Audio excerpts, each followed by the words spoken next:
Would it be helpful if your prospects could remember what you said?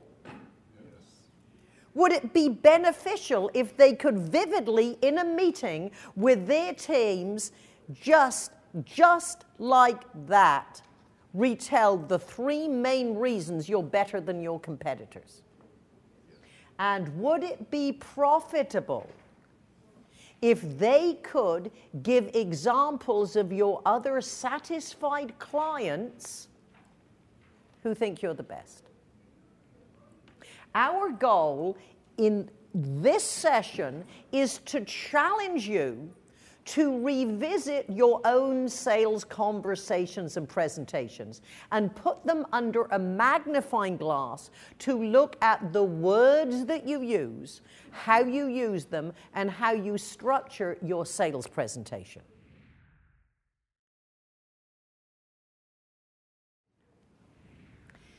Powerful sales presentations focus on the client's problem, goal, or challenge, whatever word is most appropriate, not on your product or service.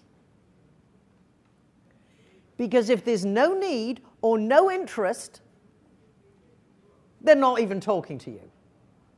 We know there is a reason you even got the conversation. There's a reason they came to your seminar. There at least is an interest. We, with our questioning, know they have an itch, or they wouldn't be talking to us. With our questioning, we need to make this a welt.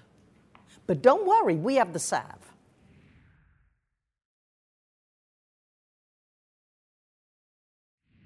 The premise of this presentation is that every sales professional can become even more powerfully persuasive by designing your presentation focused on the audience, structuring your sales presentation logically, incorporating the third-person endorsement stories, and building rehearsals in your everyday life.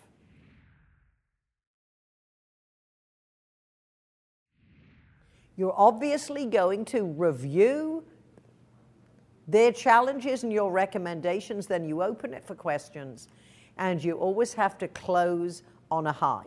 With a sales presentation, I recommend you have what I call a walk-away last words linger that relate to the PS of a sales letter.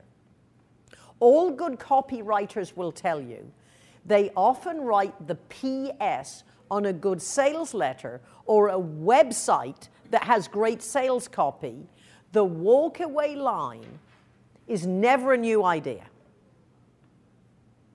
It is always reminding what the key offer is in the letter. In a sales presentation, your walk-away line could be one of the key reasons companies select to do business with you. With one of my clients, who was the big player in the industry, they wanted to remind their prospects that, yes, you could go with a smaller company, but you need the security of knowing our strength. So their walk-away line was, remember, 146 profitable quarters. With another software company, it was, remember, 99% of the Fortune 500 do business with us.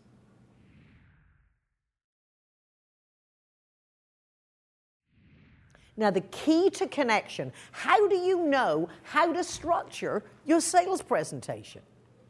The key to connection is conversation. The secret of conversation is to ask questions. And the quality of the information you receive depends on the quality of your questions. So as articulate as you want to be, as structured and organized as you need to be in your presentation, so you need to be in your questioning when you first get a conversation.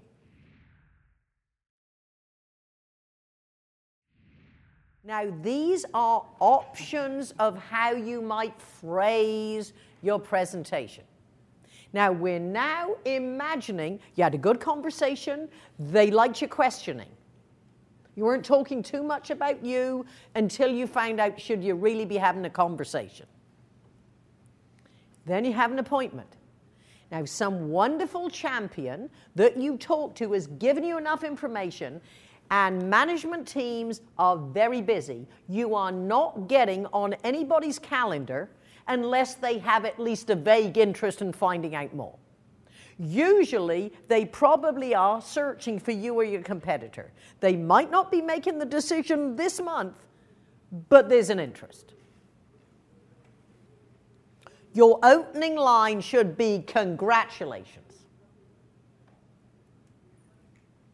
What are they proud of? Now, it could be congratulations, your stock has just gone up and your competitor's down. Oh, congratulations, your latest advertising campaign is incredible. It could be as simple as congratulations. Every single person I interacted with on the way to the meeting was so gracious and welcoming. It is obvious they love working here and your core values are at work. It can be that simple. Most websites, their press releases will tell you what they're proud of. You could walk into any building, any reception desk, and say, I heard about your company. What do you do? What are you most proud of? I'm going to have an appointment with Mr. Smith next week. What's he like? What's he interested in? It is so easy to get information. Now, what do most sales professionals start with? Good morning. My name is John Smith, and I'm here from the ABC Company, and thank you for your time. One, they know who you are because you're on the agenda. You've probably got a PowerPoint. If it's a PowerPoint presentation, more formal, with your name on. If you are lucky enough, you had time to interact and actually shake hands. How do you do? I'm Patricia Fripp. Great to be with you. Fabulous building. You've already interacted before you get up there. Even if you're just welcomed in, you're just brought in for this point in the story, in the program, you're still on their agenda. I don't care if they don't know who your name is and don't know who your company is. You still don't say it first. Talk about them because they're more interested in themselves. And remember, you are not only trying to engage them more, you are trying to be more likable than your competition who is just as good as you. Or at least work on that principle. We want to differentiate you from any competitor at hello.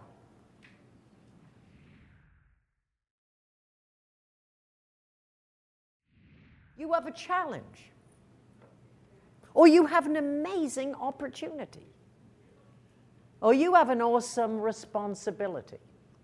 Now, it could be you have a challenge. For the last 10 years, you have had 3 major competitors. Now, suddenly, Microsoft has come into your market, and it looks as if they will dominate. Or you have an amazing opportunity. Your advertising and PR campaign have been incredibly successful. However, your opportunity is to maximize what you have been doing in the world of social media, especially as now 40% of your clients are under 35. Or you have an awesome responsibility. Your management team has challenged you to increase the effectiveness of or your board of directors has a mandate that you must. Now again, just all focused on them. Could be you have an important decision to make. Of 3 companies who could deliver very effective sales presentation skills, who are you going to select?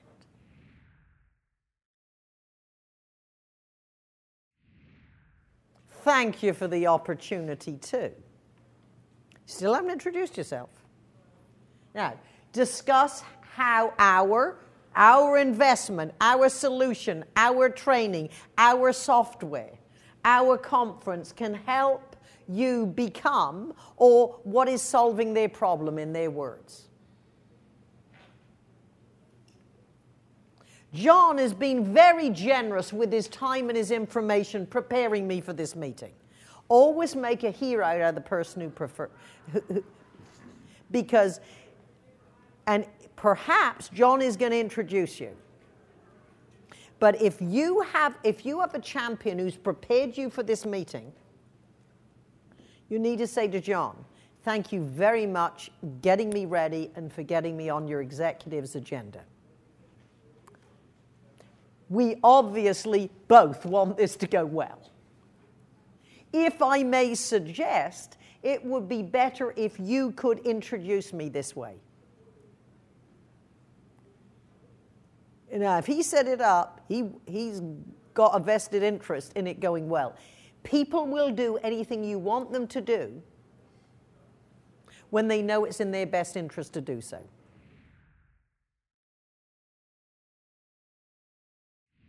He mentioned your challenges are. This is how you get your structure. Or your key priorities are.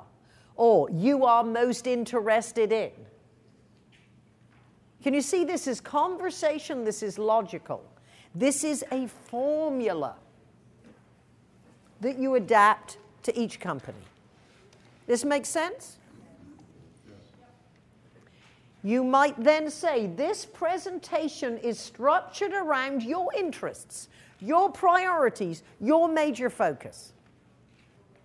Now again, if every company is saying, this is how long we've been in business, this is what we do, this is who we serve, this is how long we've been doing it, you've already proved, wow, this at least is somebody who knows what we're interested in. This gives you the edge. If you're the underdog even, this gives you the edge.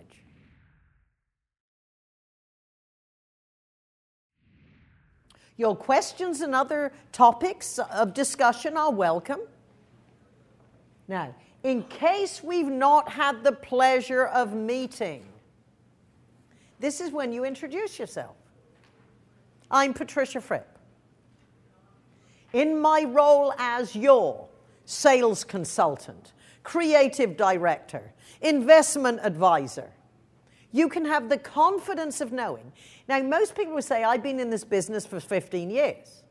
No, you have the confidence of knowing that based on my 15 years with the ABC company and serving clients of your size and complexity, you can expect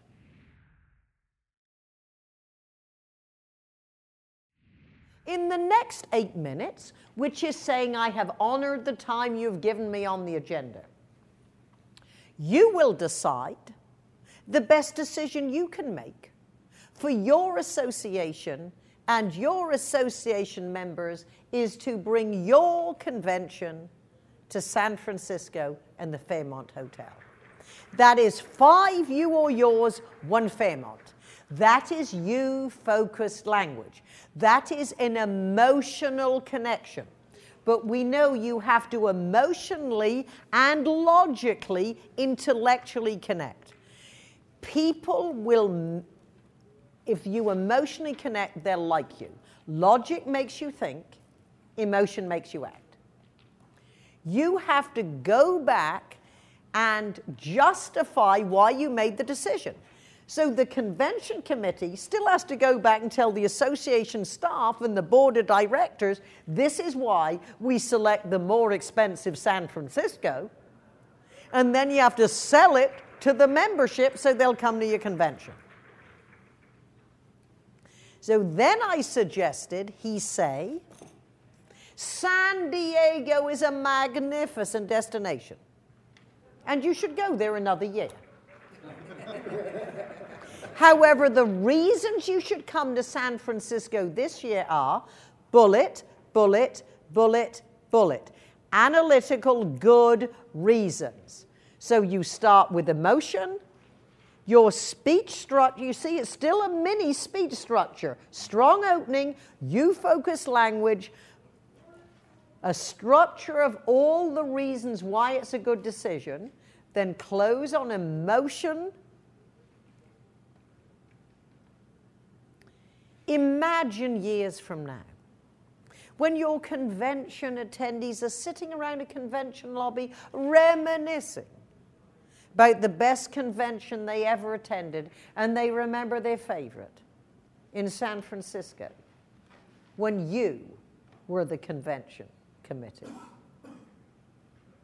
From your own volunteer work, you know anytime you're on a committee, there's a lot more work than glory. Now, did he say, make the decision to come here and it'll be so good you'll go down in your association history? Not exactly, but you think that's what they might have thought.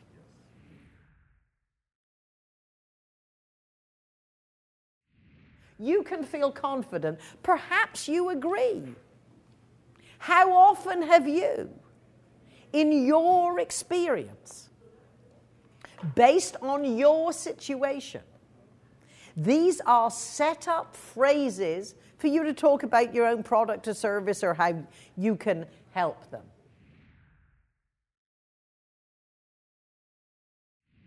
The principle is we need to present information to our audience in a way that they can see it. And time is always a setup phrase, which means it comes at the beginning of the sentence, and the impact phrase comes at the end. Now, the example that I use is if we were to turn on CNN, we could hear a phrase that sounded like this. President Obama gave a speech on healthcare at Yale University yesterday. How I recommend we present information is yesterday, time, a recent history, time, place. At Yale University, now I've not been there, but I imagine beautiful grounds, nice buildings. President Obama, knows who that is, gave a speech on healthcare.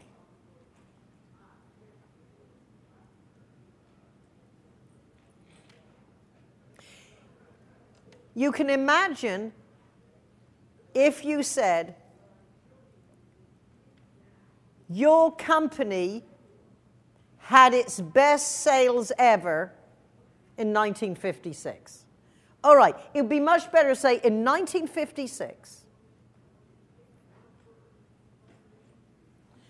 people are emotionally in the time frame. They can almost see the news headlines. This is what happened. So time comes at the beginning, the most important comes at the end.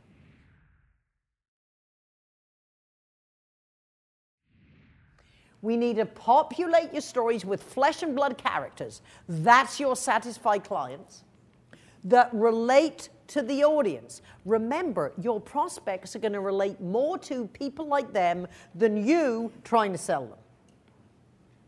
And the formula that is important with a sales conversation starts with situation. Now, if your client, and the best exercise is if one of your clients asked for a recommendation, who is a reference I could call? Who would immediately come to mind? I want to know their name and their backstory, which could be their title, their years in the industry. Because somebody who is a seasoned sales manager, 15 years in the software, industry. I was trying to think of a battle metaphor, but 15 years in the industry. The decisions they make in choosing you probably have more weight than if it's brand new and he doesn't know which choice to make. So it's subtle, but it's building the quality of their relationship and their credentials. So at least their backstory is title, because a national sales manager, if you're talking to a national sales manager, would be compatible. Now, I know they did not say this. However, imagine like my friend at the Fairmont, if your client said, help, how would they articulate their problem? Help! It takes us a year to get an hour presentation with the hospital board. The presentation skills of our competitors are better. How would they articulate? And you need to deliver this in the dialogue. Tom, if you were to talk to Fred Smith at Stanford Hospital, he would tell you, we had a problem. Give it to us in dialogue. When in doubt, call your satisfied client and say, I know you're happy with our product or service. Would you mind if I used your example in my sales presentations, and how would you articulate why you called us? Your clients will give you the story. Then you can present, this is what we did at Stanford Hospital, bullet, bullet, bullet, bullet. And then if your client were here, he would tell you. When I first talked to Tom, I would not have thought it possible that we could. And in the last 6 months, you cannot go wrong selecting ABC sanitation, whatever it is. See, the happy client is saying to the prospects, you couldn't go wrong. Specificity builds credibility. You cannot use, Tom, sloppy language. You know, one of my clients had a new software program worth $40 million. He was one of the most articulate executives I've ever heard. And then he said, our clients need our stuff. How can you talk about a $40 million investment as debris? Empty words. You can say there are 3 things you're going to like about doing business. I would select a better word choice. In conversation, you use less specific language because it isn't planned. A presentation you plan, so you select your best word choices. Remove unnecessary words. When you can say what you want to say in as few words as possible, like you instead of everyone in the room, the words that are left will be more memorable. Now, a test of understanding, because this is fairly simple concepts. It is very easy to say, oh, that's logical, that makes sense, I know it. Can you take it to the stage or take it to the boardroom every day? Can everyone in your company tell the story as well?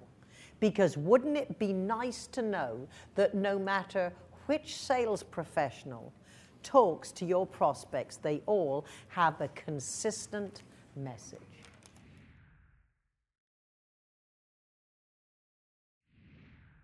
Habits are like railway tracks. They take a long time to get in a place. However, when they are there, they will take you anywhere you want to go. When it comes to sales presentation skills, a simple structure, a good opening, you-focused language, and stories of satisfied clients, you will never go wrong. Thank you for investing in this session, and remember, think about Fripp. But much more important than remembering Fripp, what does Fripp stand for? Frequently reinforce ideas that are productive and profitable. Thank you.